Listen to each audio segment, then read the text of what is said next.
Hello and thanks for stopping by. This is Michelle with PaperStampInk, and I want to share with you today some alternative projects that I came up with from the January 2020 Paper Pumpkin Kit.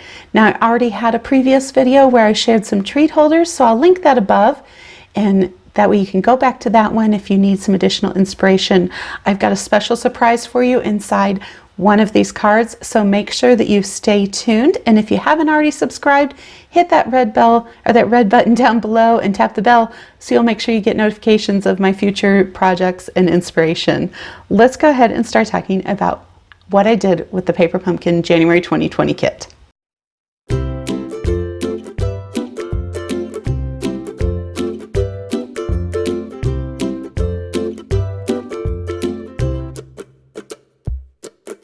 Okay, so these are the mini cards. Now this kit was made to, sent to us with the idea of making a bunch of mini note cards as well as some little treat pouches. I like to take those cards and play with them and redesign them into different things. Usually I make full-size cards, but these were just so cute. I couldn't resist making some of these little mini note cards. These little 3x3s, they're great for throwing into a gift bag with someone instead of for a gift instead of a name, a tag, a gift bag tag. So, or just to have on hand to hand out. So this is adorable. These little bees came in there and I just did some coloring in and added some Wink of Stella to the wings there, and it's a little hard to see on camera to pick up that shimmer. I then took one of these note cards. They do have a white side and the green side. So I took the top of one of the other note cards, tore it off, inked up the edges with my mint macaron ink, which is the ink that came in this month's kit.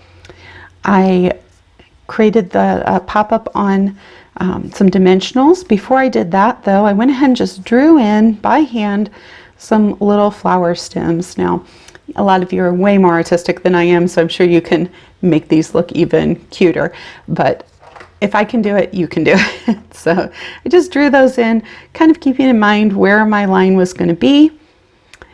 I then adhered some of those flowers, the adhesive back sequins that were included with the kit.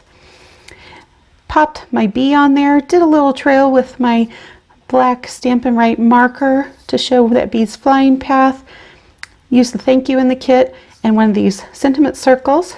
And instead of putting the whole circle on there, I hung it off of the front of this panel. Now I did do that before I adhered it to the card base. I hung that off and then I turned it over and just trimmed those edges instead of trying to trim it first. So that's a little bit easier, I find, to do it that way. This one, really simple. I took one of those treat pouches. I cut it on an angle to create this little triangle to put down in the bottom half of the card.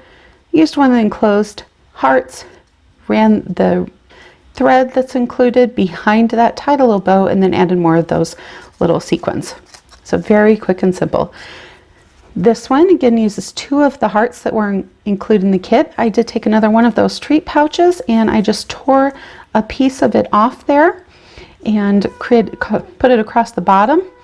And then I used two of the hearts. One of them I stamped a sentiment on and popped it up with dimensionals that are included in the kit. Now the full-size cards, this one is really simple to make, but I think it's really beautiful.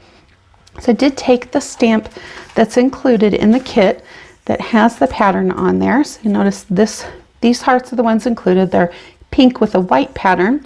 So I just flipped one of those over, used the back side of the white, used my Rococo Rose and the stamp set that came in there. I then used and stamped that on. I then used one of my little blenders and just inked up the edges to give it a little bit softer look. Put that on one of those panels from the mini note cards, and then used Highland Heather to stamp on the four corners with one of the stamps that is included in that kit as well.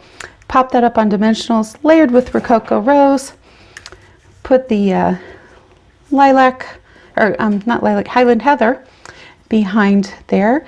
And then before I adhered this back panel on, I went ahead and stamped a sentiment down here and then wrapped the thread around that card base before I adhered it to, or that panel before I adhered it to the card base.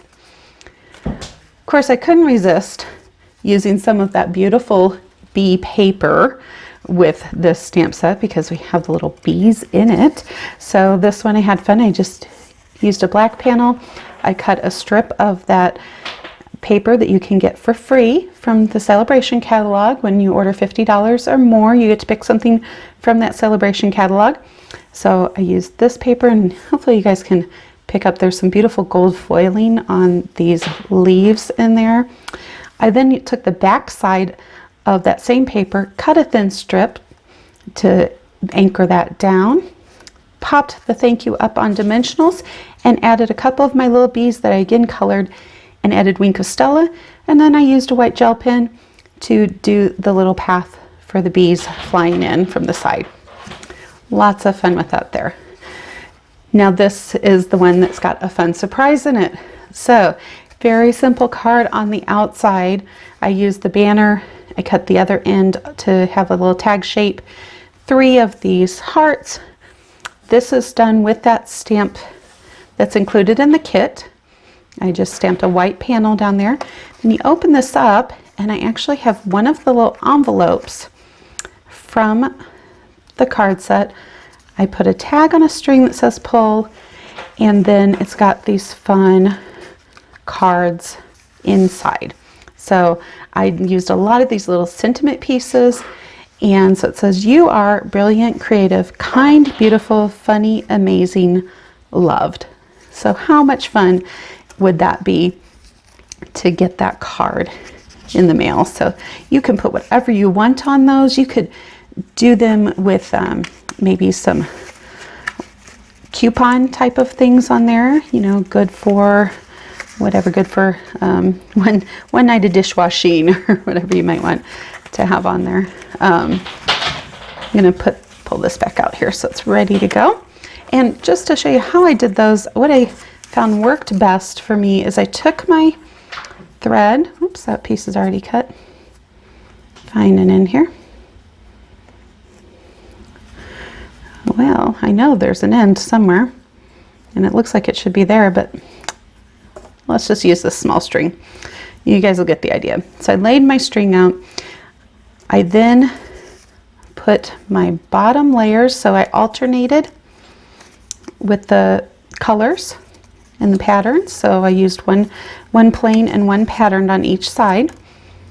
So I laid those down, and what I found worked best was to put a piece of double-sided tape over the top of this to hold it in place. I then pulled the backing off of that tear and tape and placed the other heart right on top and sandwiched it just in between there. Make sure you leave a little tail at the top to put a pull tag on there, and you're ready to go. So I hope that this inspired you and gave you some ideas on how you can use the rest of your paper pumpkin kit. Until we meet again, make sure you grab some paper, stamp, and ink and do something creative.